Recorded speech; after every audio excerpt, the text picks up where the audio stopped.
Salut, j'ai vu la nouvelle comédie d'action Hitman's Wife's Bodyguard, en français La femme de mon meilleur ennemi. C'est maintenant présenté au cinéma et c'est la suite du succès de Hitman's Bodyguard sorti en 2017. C'est réalisé par Patrick Hughes qui avait réalisé le premier film, mais aussi The Expendables 3 en 2014. Sont de retour dans cette suite Ryan Reynolds qu'on a pu voir il y a 2 ans dans Six Underground sur Netflix et qu'on verra cet été dans Free Guy, et Samuel L. Jackson qu'on a pu voir récemment dans Spiral, The Book of Saw.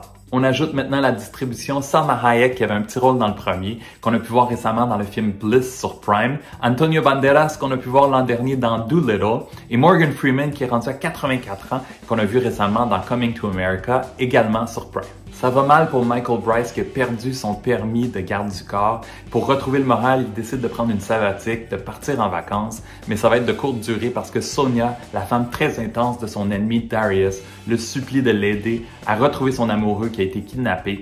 Et là, le trio va être entraîné dans des aventures périlleuses pour remplir une mission impossible où le sort de l'Europe est en jeu. Rien que ça. How many times have you nearly got me killed? Not enough. We're trying to have a baby. What the Comme le premier film, cette suite a été entièrement tournée en Europe, Italie, Croatie, Slovénie, Bulgarie, Angleterre. On se promène beaucoup, même je dirais peut-être trop, on change de ville à peu près 10 fois durant le film.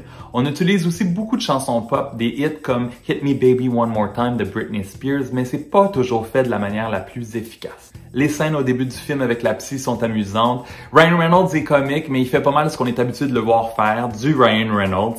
Et Salma Hayek, son personnage est intense, désagréable. Elle passe la moitié du temps à crier ou à sacrer, c'est too much. Après ma barre, le personnage du méchant grec bleaché, joué par Antonio Banderas, est intéressant, mais le scénario autour de lui et son dialogue ne l'est pas. Il y a beaucoup trop de personnages. On a Frank Grillo, l'acteur de la série Kingdom, Tom Hopper de la série The Umbrella Academy, qui sont un peu là pour pas faire grand-chose, qui sont un peu inutiles. Et Morgan Freeman est intéressant, mais on l'utilise pas assez. Il y a beaucoup d'actions et d'effets spéciaux, c'est très violent, très dynamique, voire même étourdissant par moments. Le scénario est exagéré, tiré par les cheveux, et souvent on a l'impression de regarder un film d'action de série B. C'est pas tant nécessaire d'avoir vu le premier film pour suivre celui-ci, il y a quelques petits flashbacks. Moi, de mon côté, je me souvenais à peine du premier film, même si ça fait seulement 4 ans.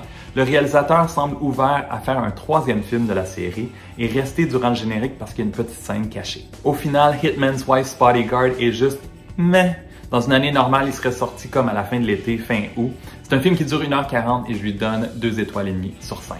Si t'as aimé la vidéo, donne un thumbs up ou un like et dans les commentaires, dis-moi si t'as l'intention d'aller voir le film et si tu l'as vu, qu'est-ce que tu en as pensé? Tu sais que tu peux me suivre sur ma page Facebook, sur mon compte Instagram, sur mon compte Twitter et abonne-toi à ma chaîne YouTube parce que je vous reviens dans quelques jours avec ma critique de F9, le 9e volet de la série Fast and Furious. Ciao!